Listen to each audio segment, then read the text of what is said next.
ಇವಾಗ ನಾನು ಅದಕ್ಕೆ ಬೇಕಾಗಿರೋಂಥ ಇಂಗ್ರೀಡಿಯೆಂಟ್ಸ್ ತೋರಿಸ್ತಾ ಇದ್ದೀನಿ. ನಾನು ಇಲ್ಲಿ ಸಣ್ಣದಾಗಿ ಹೆಚ್ಕೊಂಡಿರೋ ಈರುಳ್ಳಿ ಮತ್ತು ಕ್ಯಾರೆಟ್ನ ತುರಿದಿದ್ದೀನಿ. ಮತ್ತು ಅದಕ್ಕೆ ಕ್ಯಾಪ್ಸಿಕಮ್ನ ಹೆಚ್ಕೋಬೇಕಿತ್ತು, ಬಟ್ ನಾನು ತುರಿದಾಕಿದ್ದೀನಿ.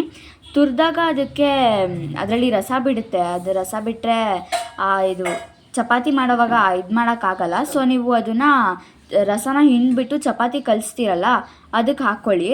ಮತ್ತು ನಾನಿಲ್ಲಿ ಇದೇನು ಅಂತ ಅಂದರೆ ಪೇಸ್ಟ್ ಶುಂಠಿ ಬೆಳ್ಳುಳ್ಳಿ ಎಲ್ಲ ಹಾಕಿ ಪೇಸ್ಟ್ ಮಾಡಿದ್ದೀನಿ.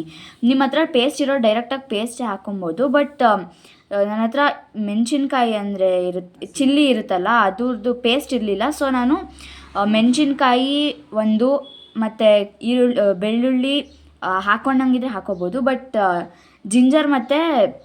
ಜಿಂಜರ್ ಹಾಕ್ಕೊಂಡು ನಾನು ಪೇಸ್ಟ್ ಮಾಡ್ಕೊಂಡಿದ್ದೀನಿ. ಮತ್ತು ಅದ್ರ ಜೊತೆಗೆ 1-2 ಕರಿಬೇವಿನ ಸೊಪ್ಪು ಹಾಕಿದ್ದೀನಿ.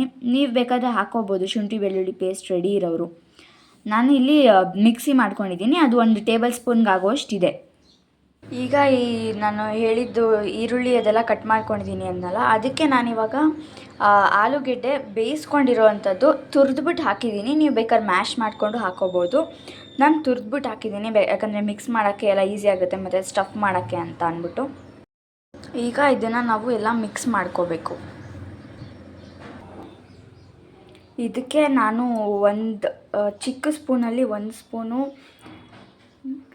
ಚಿಲ್ಲಿ ಪೌಡರು ಮತ್ತು ಅದೇ ಸ್ಪೂನಲ್ಲಿ ಇನ್ನೂ 1 ಸ್ಪೂನು ಗರಂ ಮಸಾಲ ಹಾಕ್ಕೊತಾ ಇದ್ದೀನಿ. ಮತ್ತು ನಿಮಗೆ ಎಷ್ಟು ಬೇಕೋ ಅಷ್ಟು ಉಪ್ಪು ಹಾಕ್ಕೊಳ್ಳಿ. ನಾನಿಲ್ಲಿ ಇಷ್ಟು ಹಾಕ್ಕೊತಾ ಇದ್ದೀನಿ ಉಪ್ಪು, ಅಂದರೆ ಚಿಕ್ಕ ಸ್ಪೂನಲ್ಲಿ 1/2 ಟೇಬಲ್ ಸ್ಪೂನ್ ಹಾಕ್ಕೊಂಡಿದ್ದೀನಿ. ಇದನ್ನೆಲ್ಲ ಈಗ ನೀಟಾಗಿ ಮಿಕ್ಸ್ ಮಾಡಿ ಮ್ಯಾಶ್ ಮಾಡಬೇಕು. ಈಗ ಇದು ಫುಲ್ಲು ಮಿಕ್ಸ್ ಆಗಿದೆ. ಸ್ಟಫಿಂಗ್ ರೆಡಿ ಇದೆ ಇವಾಗ. ನೆಕ್ಸ್ಟಿಗೆ ನಾನು ಇಲ್ಲಿ ಈ ಥರ ಕಪ್ಪಲ್ಲಿ 1.5 ಕಪ್ಪು ಗೋಧಿ ಹಿಟ್ಟು ಹಾಕ್ತಾಯಿದ್ದೀನಿ. ನೆಕ್ಸ್ಟು ಅದಕ್ಕೆ ಎಷ್ಟು ಬೇಕೋ ಅಷ್ಟು ಉಪ್ಪು ಮತ್ತು ಎಣ್ಣೆ ಹಾಕ್ಕೊಂಡು ಕಲಿಸ್ಕೋಬೇಕು. ಎಣ್ಣೆ 1 ಟೇಬಲ್ ಸ್ಪೂನು ಮತ್ತು ಉಪ್ಪು ಕೂಡ ನಾನು 1 ಟೇಬಲ್ ಸ್ಪೂನ್ ತೊಗೊಂಡಿದ್ದೀನಿ. ರುಚಿಗೆ ತಕ್ಕಷ್ಟು ನೀವು ಹಾಕ್ಕೊಳ್ಳಿ. ಈಗ ಚಪಾತಿ ಹಿಟ್ಟನ್ನ ಇಲ್ಲಿ ಒತ್ಕೊತಾ ಇದ್ದೀವಿ. ಒತ್ಕೊಂಡಾದಮೇಲೆ ಅದ್ರ ಮೇಲೆ ಸ್ಟಫಿಂಗ್ ಇಟ್ಟು ಆಮೇಲೆ ಅದನ್ನು ನೀವು ಇನ್ನೊಂದು ಸಲ ಪ್ಯಾಕ್ ಮಾಡಿ ನೀಟಾಗಿ ಮತ್ತೆ ಒತ್ತಬೇಕಾಗುತ್ತೆ. ನೋಡ್ಕೊಳ್ಳಿ ಹೆಂಗೆ ಮಾಡೋದು ಅಂತ. ಈಗ ಇದಾಯಿತು. ಇದ್ರ ಮೇಲೆ ಒಂದು ಸ್ವಲ್ಪ ಎಣ್ಣೆನ ಇದು ಮಾಡಿಕೊಂಡ್ರೆ ಈಸಿ ಆಗುತ್ತೆ ಒತ್ತೋದಕ್ಕೆ ಇನ್ನೊಂದು ಸಲ. ಸೊ ಇದನ್ನು ಎಣ್ಣೆಯಲ್ಲಿ ಒಂದು ಸಲ ಹಿಂಗೆ ಎಣ್ಣೆಲಿ ಕೈ ಆಡಿಸಿದ್ರೆ ನೆಕ್ಸ್ಟ್ ಇದ್ರ ಮೇಲೆ ಸ್ಟಫಿಂಗ್ ಇಡಬೇಕು.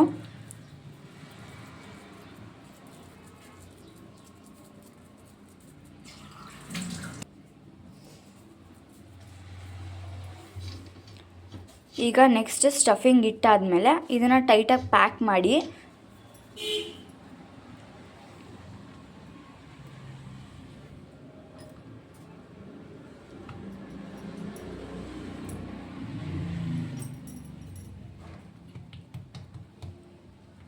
ಈಗ ಮತ್ತೆ ಇದನ್ನು ನೀಟಾಗಿ ಒತ್ತಬೇಕು.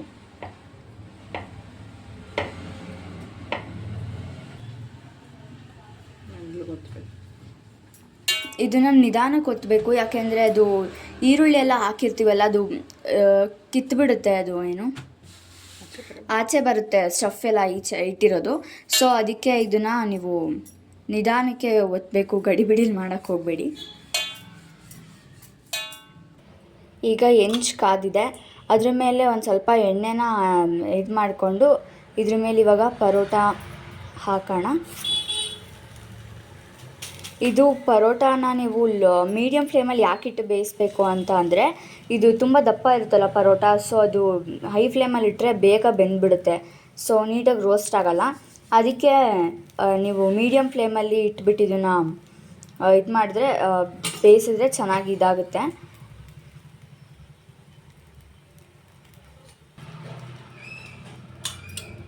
ಈಗ ಇದನ್ನು ಟರ್ನ್ ಮಾಡಿ ಮತ್ತೆ ಅದ್ರ ಮೇಲೆ ಇನ್ನೊಂದು ಸ್ವಲ್ಪ ಎಣ್ಣೆ ಹಾಕ್ತಾಯಿದ್ದೀನಿ.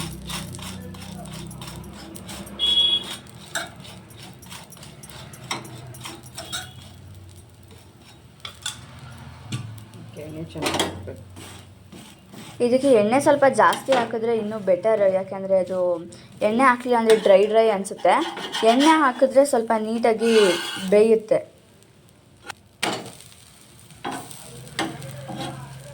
ನೋಡಿ ಆಗಲೇ ಇದು ಹಿಂಗೆ ಸ್ಟಫೆಲ್ಲ ಈಚೆ ಬರ್ತಿದೆ. ಸೊ ಅದಕ್ಕೆ ಹೇಳಿದ್ದು ನಿಧಾನಕ್ಕೆ ಮೀಡಿಯಮ್ ಫ್ಲೇಮಲ್ಲಿ ಇಟ್ಕೊಂಡು ಬೇಯಿಸ್ಕೋಬೇಕು ಅಂತ. ನೀವು ಫಾಸ್ಟಾಗಿ ಕೈ ಆಡ್ಸೋಕೆ ಹೋದರೆ ಫುಲ್ ಕಿತ್ತೇ ಹೋಗುತ್ತೆ ಅದು.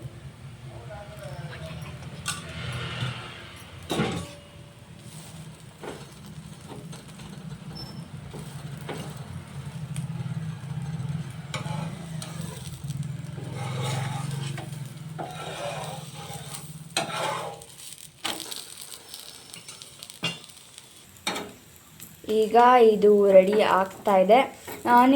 ನೀವು ಸಾಸ್ ಜೊತೆ ಬೇಕಾದರೂ ತಿನ್ಬೋದು, ಅಥವಾ ದಾಲ್ ಕರಿ ಏನರ ಜೊತೆ ಬೇಕಾದರೂ ತಿನ್ಬೋದು. ಬಟ್ ಇದು ಸ್ಟಫಿಂಗಿಗೆ ಎಲ್ಲ ನಾವು ಮಸಾಲೆ ಹಾಕಿರೋದ್ರಿಂದ ಏನು ಬೇಕಾಗಲ್ಲ, ಏನು ಸಾಸ್ ಅಥವಾ ಏನು ಬೇಕಾಗಲ್ಲ, ಹಾಗೆ ತಿನ್ಬೋದು. ಬಟ್ ಹಾಗೆ ತಿನ್ನೋಕ್ಕಾಗಲ್ಲ ಅಂತ ಹೇಳೋರು ಕರಿ, ದಾಲ್, ಸಾಸ್ ಏನರಲ್ಲಾದರೂ ಇದನ್ನು ಡಿಪ್ ಮಾಡಿ ತಿನ್ಬೋದು.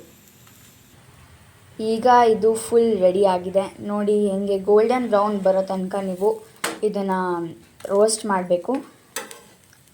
ಎಣ್ಣೆ ಹಾಕಿದ್ರೆ ತುಂಬ ಈಸಿ ಆಗುತ್ತೆ ನಿಮಗೆ ಇದನ್ನು ಮಾಡೋಕ್ಕೆ. ಎಣ್ಣೆ ಹಾಕಲಿಲ್ಲ ಅಂದರೆ ಅದು ಏನು ಬೆಂದಿದೆಯೋ ಇಲ್ವೋ ಏನೂ ಗೊತ್ತಾಗಲ್ಲ ನೀಟಾಗಿ. ಸೊ ಎಣ್ಣೆ ಹಾಕಿದ್ರೆ ಇಟ್ಸ್ ಫಾರ್ ಬೆಟರ್. ಒಂದು ರೆಡಿ ಆಯಿತು. ಈಗ ನೆಕ್ಸ್ಟ್ ಒನ್ ಹಾಕ್ತಾ ಇದ್ದಾರೆ. ನೀವು ಎಲ್ಲನೂ ಇದೇ ಥರ ನೀಟಾಗಿ ಗೋಲ್ಡನ್ ಬ್ರೌನ್ ಬರೋ ತನಕ ರೋಸ್ಟ್ ಮಾಡ್ಕೋಬೇಕು.